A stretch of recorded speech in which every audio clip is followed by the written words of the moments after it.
मुझे कहाँ ले जा रहे हो? तुझे नहलाने के लिए। जब तेरे बदन पर वो ठंडा ठंडा पानी पड़ेगा और उसके बाद जो धुआं निकलेगा, बहुत मजा आएगा।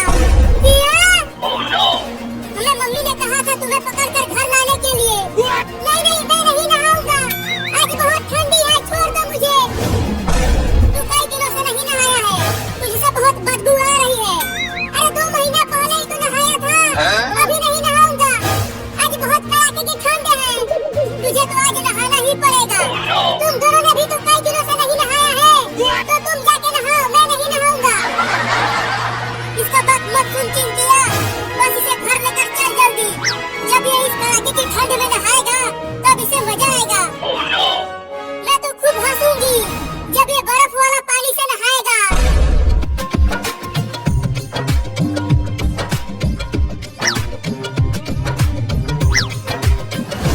मम्मी ये देखो, हमने बाबू को पकड़ कर ले आया। अब इसे जल्दी नहला दो। ले चलो इसे बाथरूम में, मैंने पहले ही बाल्टी में पानी भर कर रख दिया है। अरे आज रहने दो ना, कल नहा लूंगा। देखो ना, आज बहुत ठंडी है, आज धूप भी नहीं निकला है। ठंडी का मौसम में धूप निकलता है कहीं? ले आओ उसे बाथरूम में। चल चिंटिया।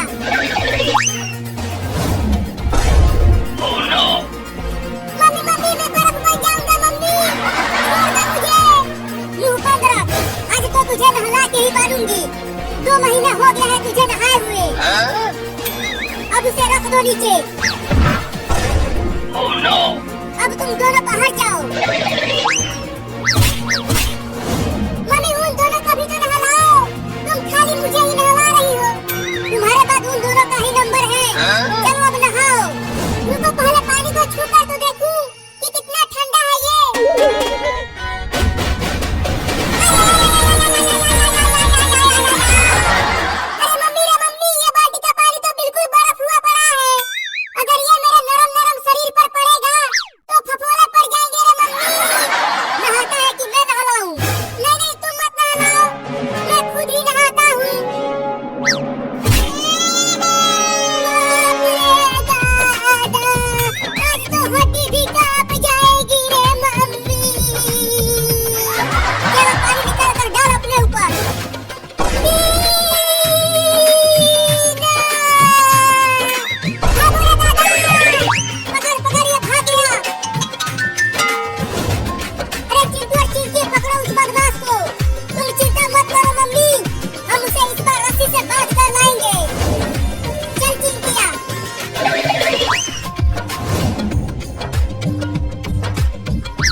किसी भी माशरे में जो इसमें फ़र्द, ख़ानदानी महिला और शहर बुनियादी किरदार अदा करते हैं।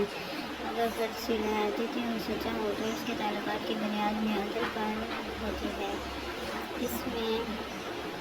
ऐसे में अगर ख़ानदान में यकजहती न हो तो शौहर, बीवी, बच्चे और ख़ानदान के दीगर अफराद, चचा, मामू, दादा दादी, नाना नानी वगैरह भी राब्ते न हो, उनके दूरी हो, इज़्ज़त, एहतराम और पानी को उगाने का जज्बा न हो तो घर की नाताल्लुकी माशरे में भी ज़ाहिर होती है। अगर घर में इत्तेहाद, इत्तेफाक हो तो घर का सुकून माशरा को भी पुरसुकून बनाता है, वरना घर की नापाकी माशरत में झगड़ा, फसाद और नफसा-नफसी पैदा कर देती है। ये वजह है कि अल्लाह ताला ने रमज़ान के रोज़े फ़र्ज़ किए हैं ताकि हम फ़र्द और माशरा तक़वा और अदब का नमूना बन जाएँ। इसलिए हरीस रमज़ान के हुक्म में ही ये बात समझा दी गई है। रोज़ा से तक़वा पैदा करना है। माशरे में तब्दीली, इंतख़ाब, इस्लाह, बेहतरी और तरक्की इस वक्त हो सकती है जब फ़र्द, ख़ानदान, माशरे की बाहमियत और राब्ते के हवाले से मुख्तलिफ़ पहलुओं को ज़हनी में रखें।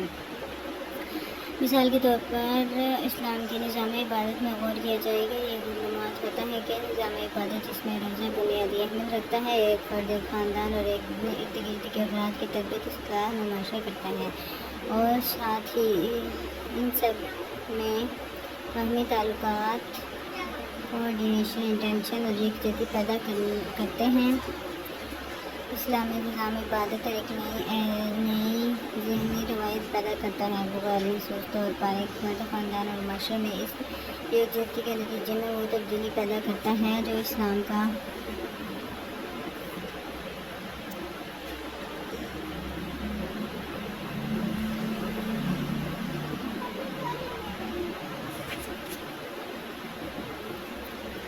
इस्लाम के निज़ाम इबादत की बुनियाद नहीं है। महसूस एक फ़र्द या चंद अफराद एक ख़ास तौर से किसी जगह पर जमा होकर इबादत कर ले। सैकड़ों मीलों का सफ़र करने के बाद लोग बाज़ औक़ात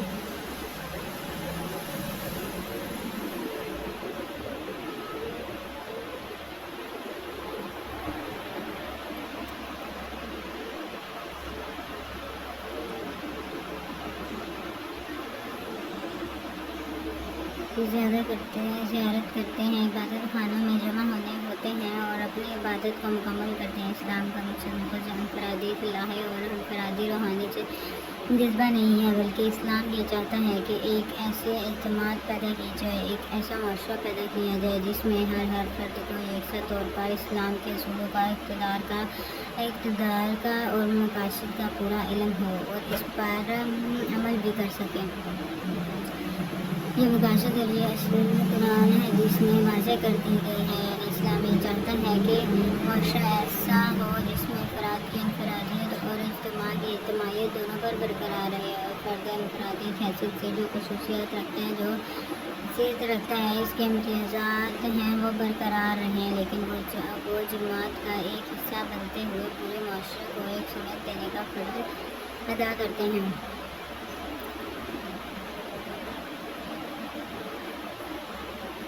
माशरे में भी ये आइंस करना चाहता है। मसलन एक शख्स रमज़ान के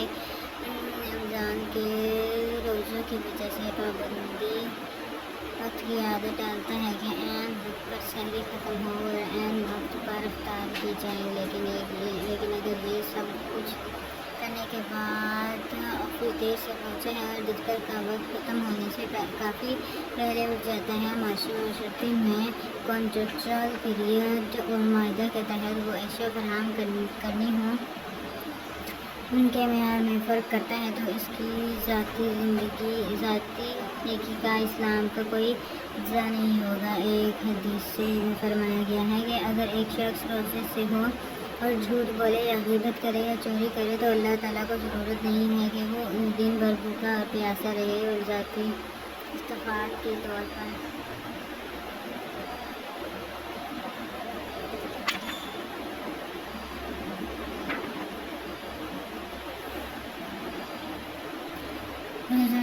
हदीस शरीफ में आता है कि बात फरमाई गई है कि रोज़ा तमाम बुराइयों के ख़िलाफ़ एक ढाल है, ढाल की हैसियत रखता है, और जिस तरह ये ढाल का इस्तेमाल जहाद में होता है, ऐसे ही रोज़ा एक मर्द मोमिन को, एक सलाही फर्द को, एक खातून को, एक बच्चे को, एक बूढ़े को गर्ज एक हर साहिब ईमान को इस बात की तरतीब दिलाता है कि किस तरह से ज़िंदगी के जहाज़ में ज़िंदगी के मामलात में ऐसा रवैया इख्तियार कर लेना चाहिए।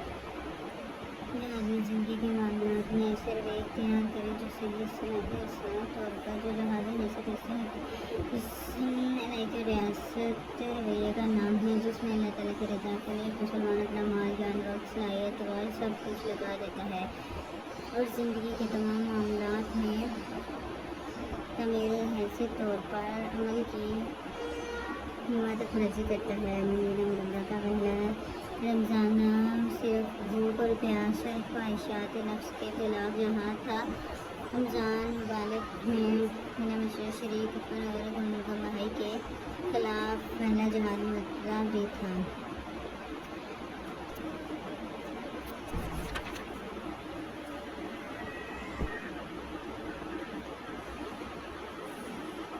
आज़ादी के बगैर घर बैठे रहते हैं और वो अल्लाह की राह में जाना माल से जहाद करते हैं, जो लिखियों से यकसा नहीं है। अल्लाह ने बैठने वालों की यह निस्बत जानों और माल से जहाद करने वालों का दर्जा बढ़ा रखा है। अगर जहाँ एक के लिए अल्लाह ने भलाई ही का वादा फरमाया है, मगर इसके यहाँ मुजाहिदों की खिदमत का मुआवजा बैठने वाले से बहुत ज़्यादा है।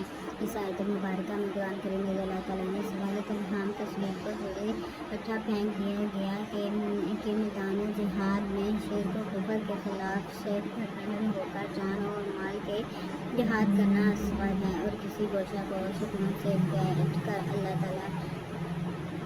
करना, तस्बीह के दायरे फैलाना, चिल्ला दर्ज करना और खुद साख्ता वक्त के लिए घर बार छोड़ कर पाँव के गिरद अलविदा करना अफजल या अकबर जहाद है। न सिर्फ ये आयत मुबारक बल्कि दीगर मामलात में इन कुरान करीम मैदान जहाद में जहाँ और माल से जहाद करने का अफजल और आला कुरान देता है। कुरान करीम के माल और जान से जहाद करने के बारे में देने के बाद उस मौजूद पर किसी गुफ्तगू की गुंजाइश बाकी नहीं रहती। इसलिए हालत सबूत जान और माल का जहाद असवर और मुजाहिदीन के नफ्स अकबर जहाद है। कुरान करीम के वाज़ा और मुबारक के हक का एक तस्वीर है जिसकी बुनियाद कुरान सुन्नत में नहीं पाई जाती। जहाद की सबीलिल्लाह की अज़मत और अफजल होने के साथ ये बात भी सामने रहनी चाहिए कि रमज़ान के दरवाजे इस अफजल जहाद के साथ साथ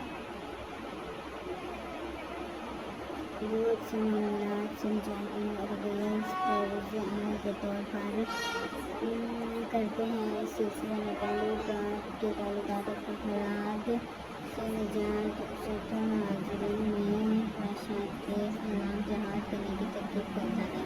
जब इंसान का दिल चाहे तो वह तमाम दिन अफरादी और कारोबार मसरूफियात में गुजार कर घर आए तो घर वालों के साथ अफराद करे और फिर बिस्तर पर रिवाज हो जाए तो रोज़ा कहता है कि ये महीना तो कुरान का महीना है, इसलिए आराम करने की नमाज मस्जिद में अदा करने के साथ कम अज़ कम एक अच्छा पासमात जैसे घंटा के लगभग मस्जिद में तराविया की शक्ल में आराम के खिलाफ जहाद करता हो, खुशी और इत्मीनान के साथ कुरान करीम की समाप्त करके घर आता है और फिर